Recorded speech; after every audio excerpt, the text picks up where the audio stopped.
What's going on, everybody? It's Bear, and welcome back to another album review. Today I'm going to be reviewing the fourth studio album from American hardcore punk band Code Orange, entitled Underneath.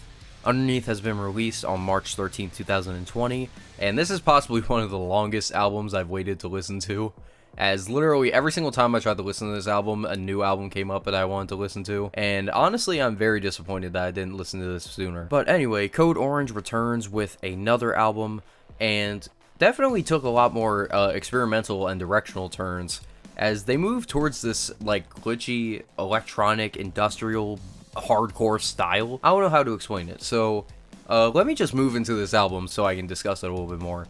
We start out the album with parentheses Deeper Than Before, end parentheses, featuring Nicole Dollangang. How the fuck do you say this name? We start off the album with a very, shit in my pants inducing intro. I feel like it could be in a horror movie, as it starts with this very, like, ambient and dark instrumental that eventually builds up to Nicole saying, "Let's take a good look at you," which will not be the last time that we hear her say this on this album. And then with 20 seconds left on this track, they collide with this mesh of sound that honestly fucking scared me the first time I listened to it. As if you know what Stellog is, you know why I got scared, as it sounded just like that. We then move to the next track, Swallowing the Rabbit Whole. You guys already know when it comes to a metal album, you gotta start out swinging. And a high energy track to get everyone excited and pumped up to listen to the rest of the album.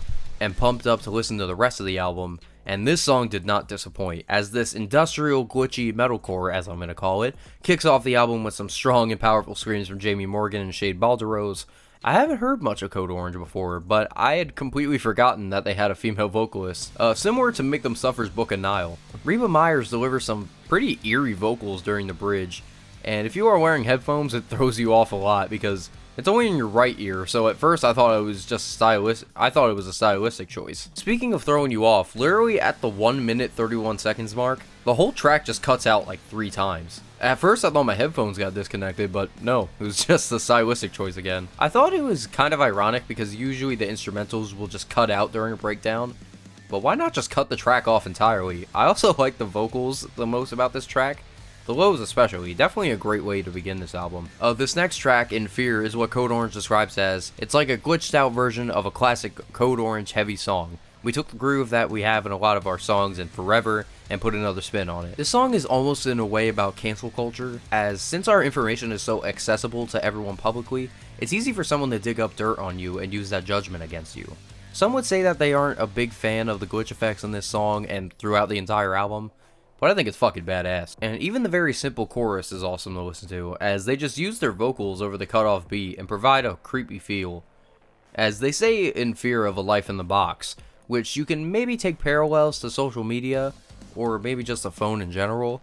Another thing I like is Shade's vocals during the bridge, where it glitches out and it just sounds fucking scary. Like, this album is just full of moments that will scare the shit out of you, but it just sounds so great. Then we close the song off with Reba Screams as we move smoothly into the next track, You and You Alone. This song is about being angry towards people that really just turn you into the worst version of yourself. I think that this song is pretty solid in the vocal department, but I can't really say that I enjoy the instrumental all that much. As Reba states, it has this very like super mechanical verse riff that basically starts as a sloppy metallic riff that we then took and put through an electric grinder. And I don't know if that's the reason why I don't like it, but it seems like there's way too much like twang to it almost, and it really doesn't make me admire it that much. Honestly, it just kind of annoys me in a way. We then move to a song that is about Ricardo Lopez called Who I Am.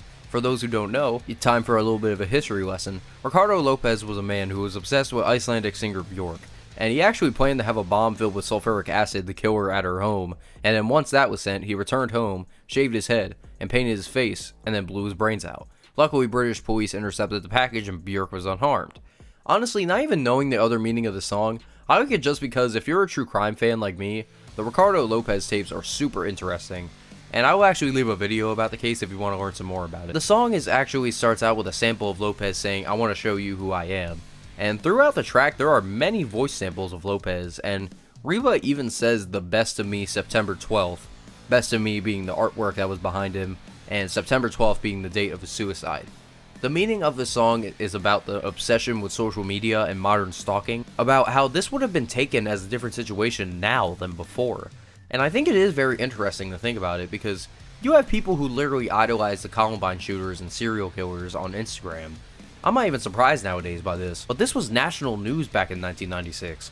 Like, I love this song because, first, Reba is doing all the vocals so it sounds more eerie. Second, it has a true crime story behind it. 3, it sounds creepy with all the hard-hitting instrumentals in the back. And 4, it has a double entendre and meaning to it, referring to the Lopez case to social media. We then move to the beginning of a technological hell, moving to Cold.Metal.Place. Sorry, that's how it's written. As throughout this album, there are these like whispering voices that you really like need to re-listen to like hear them. Reba Myers also states that this sets the mood for the darker side of the record. Honestly, I think that the concept of this song is great, and it definitely does prepare us for what is to come. But what I think is the best about this song is the refrain, as we get a pretty badass breakdown mixed in with the industrial side of the sound as well, mixed in with these like electronic glitchy like scratch effects almost. And the best way to describe it is from Jamie Morgan, who says, "The song is a digital manipulation of heavy music while still keeping the heart and soul of hard music," and I can't agree more. We then begin the next track, Sulfur, surrounding with the sounds of crackling fire and whispering voices. As our narrative of this album takes us closer to the technological hell mentioned earlier, this song takes on the subject of toxic relationships and how manipulative they are to become.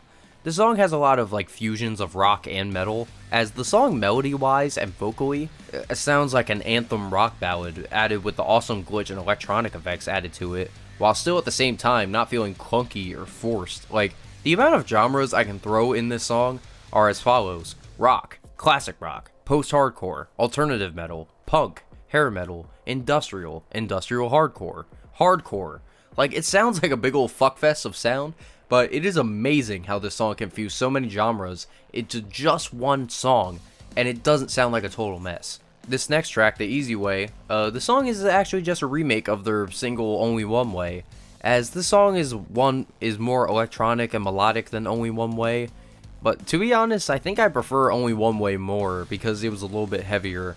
Now, not to say that Code Orange can only make heavy music, I have already stated that with Sulfur Surrounding and Who I Am, but I just think Only One Way was better, even though the song does sound pretty good. So then the first thing you hear on the next track, Erasure Scan, is a gunshot. Trigger warning. This song actually touches on bullying and school shootings, as they go into detail about why it happens in the first place.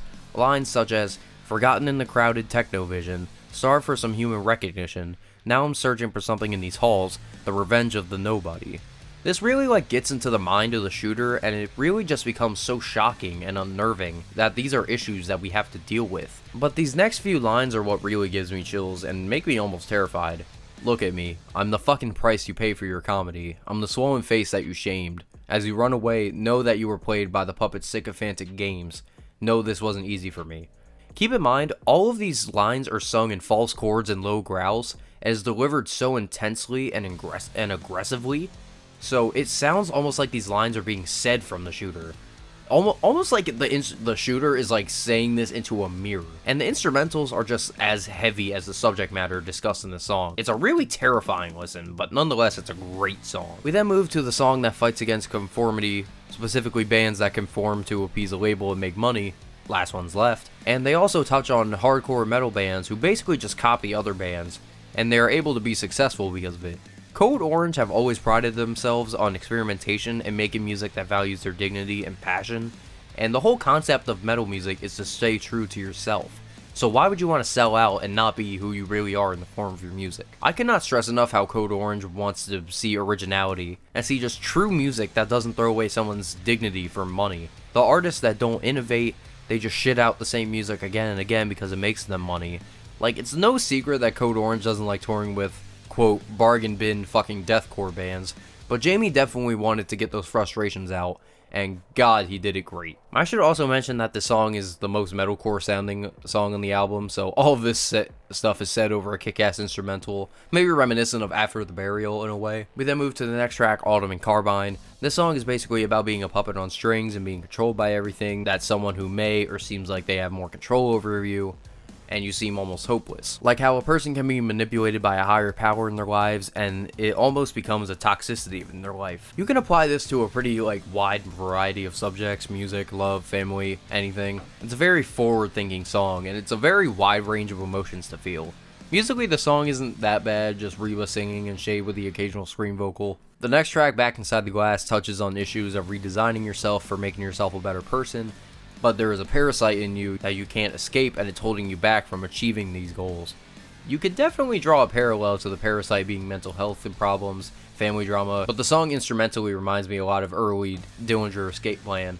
It was almost a jump scare of sound once I pressed play, and the song was just great to listen to. And then the next track, A Sliver, is a very slow burn. It really takes a very dark and almost like melodic lullaby, and this song is about tragedy and our exposure to it, like how it affects so fast and then all of a sudden it's gone, which is why the song is named A Sliver, because the sliver is getting smaller as the mourning process begins. It can also be compared to a song that can be about not wanting to compare to somebody, as the line that states, if I can't have what they have, what even is me? And also not being heard and wanting to speak out, but almost like you feel unable to. And I also dig the line, completely unheard as much of you may have felt adored, a well-prepared performance for an audience of 3 or 4, the devotees, the Anons, corporate, directorate, and you if you believe your bullshit. This line just gives me visions of how somebody wants to stand up and rebel for something they believe in, but they are unable to because they're scared. And in all reality, the way that they want to stand up is for people who don't even really deserve it. We then close off the album with the title track, Underneath,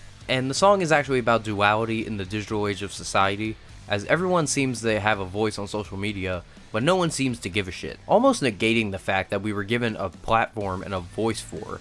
And basically all of that falls into their biggest fears and anxiety when confronting the monster that is being built underneath, which I think is the person themselves. But I think that this is where the band began to experiment with the sound for this album. So compared to all of the other tracks on this album, I feel like this had the least amount of production and the least amount of experimentation put into it, because they were still dipping their toes into the water and kind of experimenting with what they can get away with on this album. Nonetheless, I did hear this song as a single when it first came out back in January, and I was prepared to be amazed. And the weird thing is that this song doesn't really add up to the greatness that would come, well, chronologically after it, but in this track, in this album wise, before it. Okay, my final thoughts. Lots of experimentation on this album, almost pretty much all of them work. I was impressed a lot by these genre fusions that were scattered throughout this album. The first half of the album was just almost terrifying to listen to. Vocals were great. All 3 of the vocalists did a great job with their screams and their just normal vocals. The instrumentation was interesting, experimental, and creepy, which you can really tell it has a lot of unique assets and a lot of just pure heart behind it. Great addressing the controversial topics and adding insight into them, such as the school shootings and abuse and stuff like that. This album was great, so I'm gonna give it a solid 8 out of 10. I hope you guys enjoyed this. I definitely enjoyed this album. It was very fun to listen to. And if you don't know, and I also have a Spotify playlist where you can check all the albums that I plan to review or will review in the future. Leave a like, subscribe, and comment, and I will talk to you guys later.